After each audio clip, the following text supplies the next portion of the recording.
الحمد للہ رب العالمین والصلاة والسلام علی اشرف الانبیاء والمرسلین نبینا محمد وعلی آلہ وصحبہ ومن اقتدى بہدیہ واستنى بسنتہ وسار علی نہجہ الی یوم الدین اما بعد۔ قابل قدر سامعین حضرات، دعاؤں کا بابرکت سلسلہ جاری ہے، اور آج جس قرآنی دعا کا ذکر ہے یہ سورۃ المؤمنون کی آیت نمبر 118 ہے۔ چھوٹی سی دعا ہے مگر بہت جامع، اس کو سب اچھی طرح یاد کر لیں اور بار بار یہ دعا پڑھا کریں۔ بڑی اس میں جامعیت ہے، اور سمجھیں کہ اس کا نتیجہ جنت کے داخلے کے سوا کچھ نہیں۔ دعا یہ ہے: رب اغفر وارحم وانت خیر الراحمین۔ رب اغفر وارحم وانت خیر الراحمین۔ قرآنی آیت میں اس سے قبل ہے قل رب اغفر وارحم وانت خیر الراحمین۔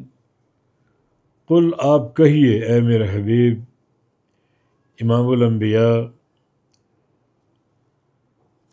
سید ولد آدم، محمد الرسول اللہ صلی اللہ علیہ وسلم کے لیے حکم ہے کہ آپ کہیے، آپ پڑھیے۔ تو اس سے آپ اندازہ کر لیں کہ جو دعا اللہ تعالیٰ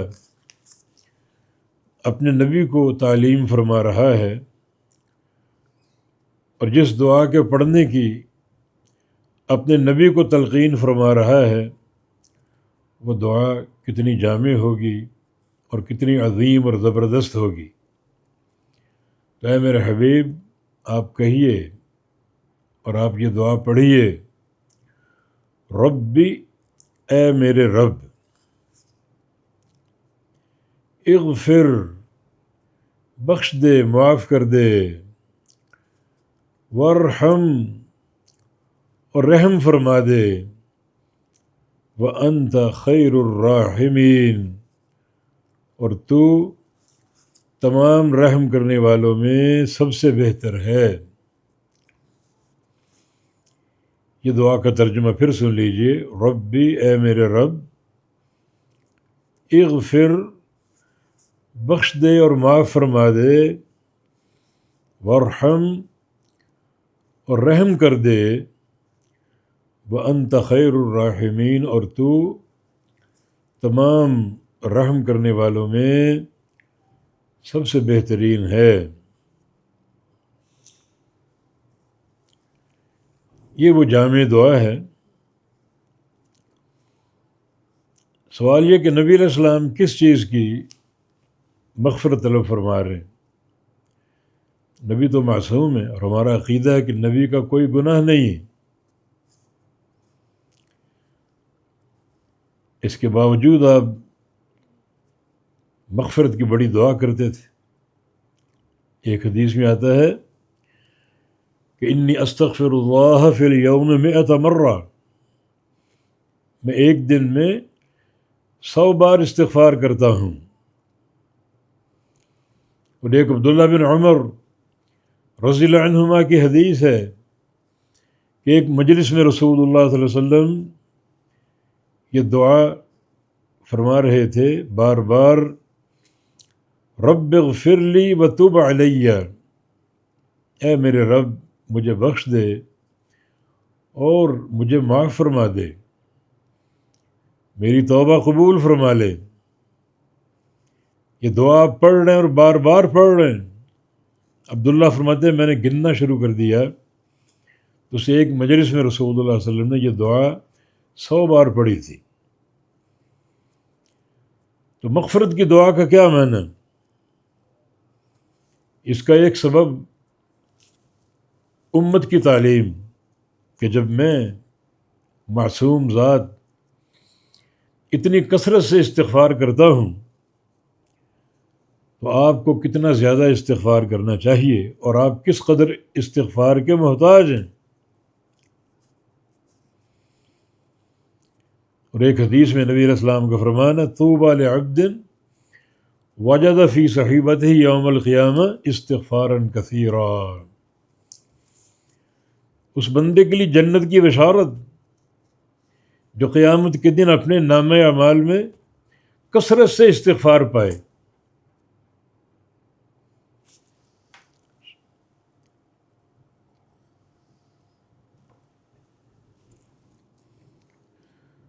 ایک تو یہ مقصد ہے آپ کا کثرت سے استغفار کرنا، امت کے لیے تعلیم۔ دوسرا، جو بندہ استغفار کرتا ہے اور اگر اس کے نامہ اعمال میں گناہ نہ ہوں تو استغفار کی دعا اس کے لیے جنت کے درجات کی بلندی کا سبب بن جاتی، اور یہاں کوئی کمی نہیں اللہ کے ہاں، بلند ترین درجات، بلند سے بلند درجات اللہ تعالیٰ عطا فرمائے گا۔ یہ مقصد ہے، چنانچہ نبی علیہ السلام کو حکم دیا گیا کہ آپ یہ دعا پڑھیے۔ اس کا ایک معنی اور بھی ہو سکتا ہے کہ یہ مغفرت کی دعا اپنی امت کے لیے کیجیے، وقل رب اغفر، اور کہیے میرے رب بخش دے، کس کو؟ میری امت کو، مومنین کو، مومنات کو جو مغفرت کے مستحق ہیں۔ ہر فرد مغفرت کا مستحق نہیں ہے۔ مغفرت کی اساس عقیدہ توحید ہے۔ اللہ تعالیٰ کا فرمان، فاعلم انہ لا الہ الا اللہ واستغفر لذنبک، پہلے جانو کس چیز کو؟ لا الہ الا اللہ کو، پھر استغفار کرو۔ لا الہ الا اللہ کی معرفت کے بغیر استغفار کرو گے وہ قابل قبول نہیں، بالکل لا حاصل ہے۔ تو آپ کہیے اے میرے رب معاف کر دے، کس کو؟ میری امت کو، امت کے مومنین کو، مومنات کو۔ اور وہی اس بخشش کی دعا سے مستفید ہو سکتے ہیں۔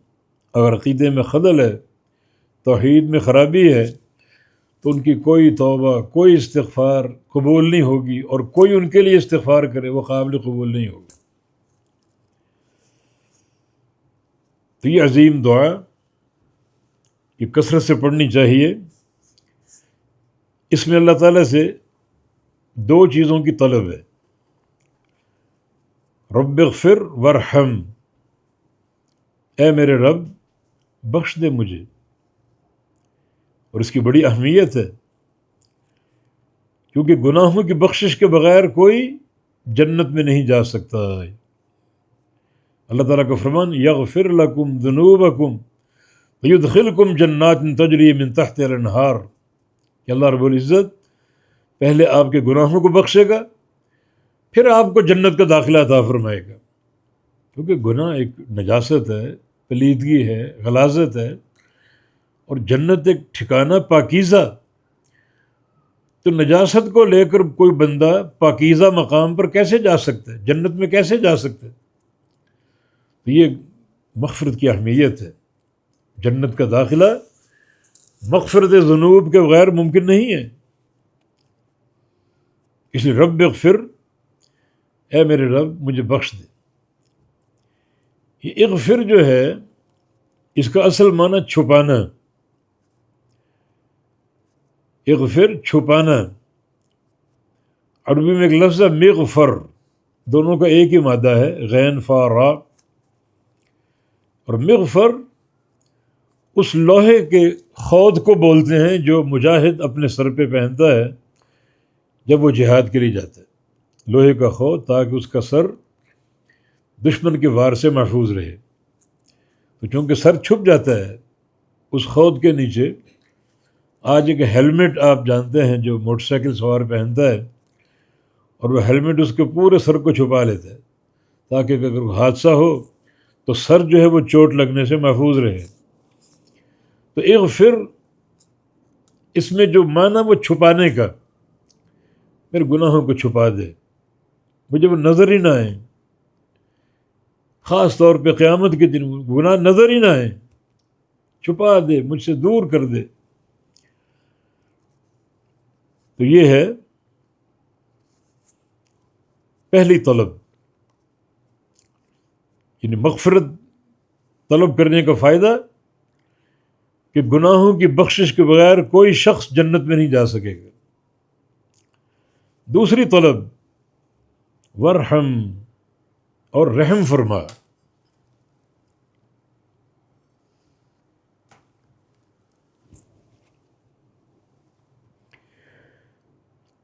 اللہ کی رحمت کی طلب، اس کے رحم کی طلب، اور یہ چیز مغفرت سے کچھ زائد ہے۔ جنہیں اپنے گناہوں کی بخشش طلب کی اور ساتھ ہی اس سے رحم کی بھیک مانگی، اس سے رحمت کا سوال کیا۔ اور رحمت جو ہے یہ شے زائد ہے مغفرت پر، مغفرت سے بڑھ کر یہ نعمت ہے۔ اللہ تعالیٰ سے اس کی رحمت کا سوال، رحمت کے سوال کا معنی یہ ہے کہ ایسا رحم فرما کہ میں تیری سزا سے محروم، تیری سزا سے بچ جاؤں، یعنی بخش دے۔ تو اس سے مغفرت کی بھیک ہے اور تجھ سے رحم کی بھیک ہے کہ میں تیری سزا سے بچ جاؤں، تیرے عذاب سے بچ جاؤں۔ اور رحمت بھی جنت کے داخلے کے لیے ضروری نقطہ ہے۔ صحیح بخاری میں نبی علیہ السلام کی حدیث ہے، لن يدخل احدکم عملہ الجنہ الا برحمت اللہ، کوئی بندہ اپنے عمل کی بنا پر جنت میں جا ہی نہیں سکتا جب تک اللہ تعالیٰ کی رحمت نہ ہو۔ صحابہ نے پوچھا ولا انت یا رسول اللہ، یا رسول اللہ صلی اللہ علیہ وسلم آپ بھی نہیں جا سکتے؟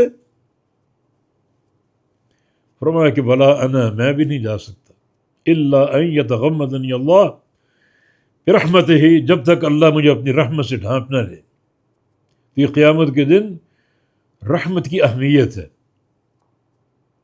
کیونکہ جنت کا داخلہ اللہ تعالیٰ کی رحمت پر موقوف ہے۔ تو اس کی رحمت کا سوال کریں۔ اگر صرف رحمت کا سوال کریں گے تو مغفرت سے خود بخود آ جائے گی، کیونکہ رحمت مغفرت سے زائد ایک نعمت ہے، مغفرت بھی اور رحم بھی۔ ایسی مغفرت فرما اور ایسا اپنا رحم عطا فرما دے، رحمت سے جھولی بھر دے کہ میں تیری سزا سے بچ جاؤں، تیرے عذاب سے بچ جاؤں۔ اور پھر اللہ تعالیٰ کو اس دعا کی قبولیت کے لیے ایک وسیلہ پیش کیا گیا۔ جس قدر وسیلے پیش کرو گے اس کے ناموں کی، اس کی صفات کی، اسی قدر وہ دعا زیادہ قبولیت کے لائق ہوگی۔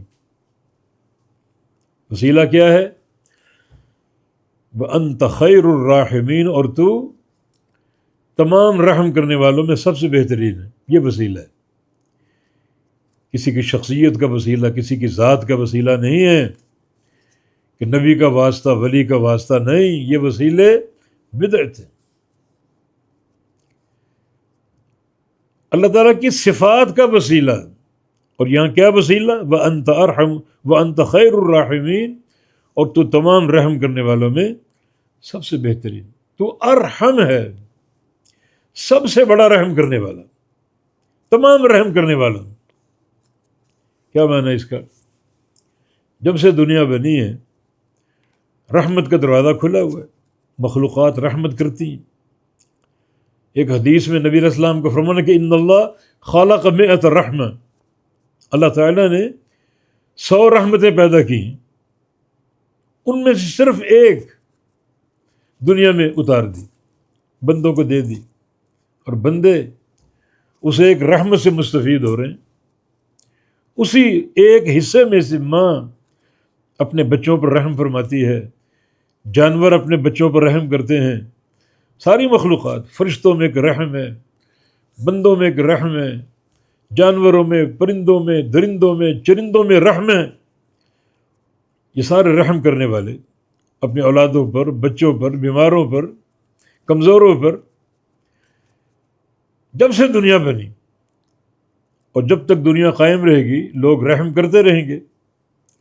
جتنے بھی رحم کرنے والے دنیا کے آغاز سے لے کر قیامت کے قائم ہونے تک، ان سب کا رحم، ان سب کا پیار، ان سب کی رحمت اگر جمع کر لی جائے تو ان سب سے بڑا رحم کرنے والا ہے.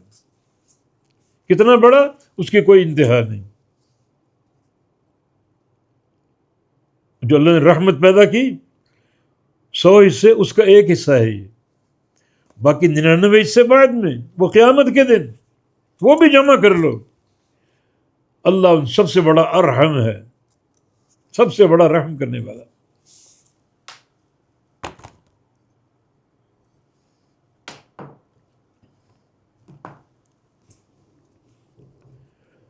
صحیح بخاری کی ایک حدیث، جنگی قیدیوں میں ایک عورت کا بچہ گم ہو گیا، اس کو تلاش کر رہی. اس کی بے قراری نبی علیہ السلام دیکھ رہے ہیں، صحابہ دیکھ رہے ہیں. تو نبی علیہ السلام کو صحابہ کی تربیت کا خیال آ گیا. ایک حکیم اور دانا ایسے موقع تربیت کے کھوتا نہیں، ضائع نہیں کرتا. اس منظر پر نبی علیہ السلام نے صحابہ کی تربیت کی.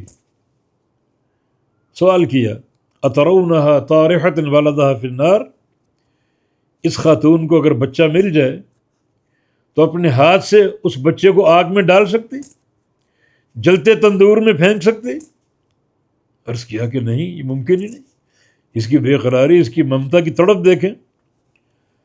تو فرمایا اگر یہ بات طے شدہ ہے تو للہ ارحم بعبادہ من ہذہ لولدہا، جو پیار، محبت اور شفقت، رحمت اس عورت کے دل میں اپنے بچے کے تعلق سے ہے، اللہ تعالیٰ کو اس سے کہیں زیادہ پیار اور رحم اپنے بندوں پر ہے.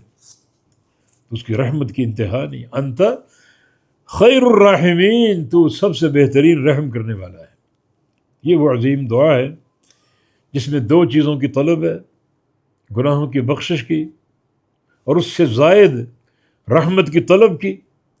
اور اس عظیم دعا کے لیے اللہ کے حضور، اللہ کی جناب میں ایک وسیلہ کہ تو ارحم الراحمین ہے.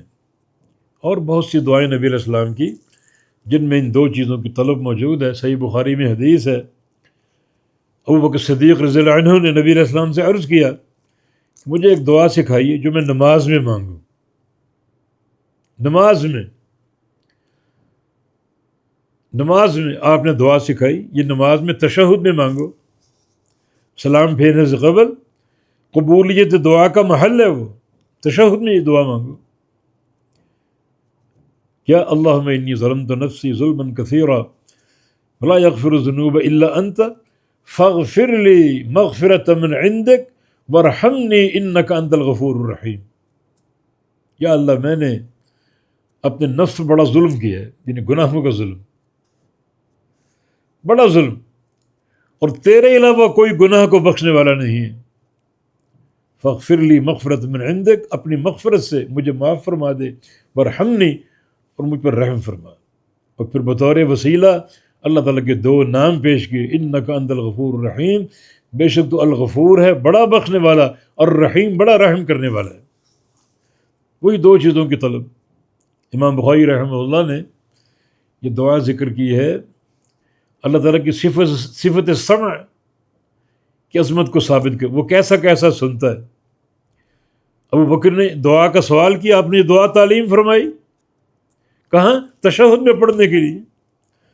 تشہد میں بندہ دعا جہرن نہیں پڑھتا، آہستہ سرن پڑھتا ہے، تو اللہ کو سنانے کے لیے. تو اللہ ہر جہر کو، ہر سر کو، ہر پوشیدہ بات کو اللہ تعالیٰ سنتا ہے، جانتا ہے. تشہد میں یہ دعا آہستہ پڑھی جاتی ہے، اور اللہ کا کیسا سمع ہے، صفت سمع کیسی ہے، وہ اس آہستہ پڑھی ہوئی دعا کو بھی سن لیتا ہے اور قبول کر لیتا ہے۔ اللہ تعالیٰ سے مغفرت ذنوب کا سوال ہے اور اس کی رحمت کا سوال ہے۔ بے شک اللہ ارحم الراحمین، خیر الراحمین اور غفور الرحیم ہے۔ وآخر دعوانا ان الحمد للہ رب العالمین۔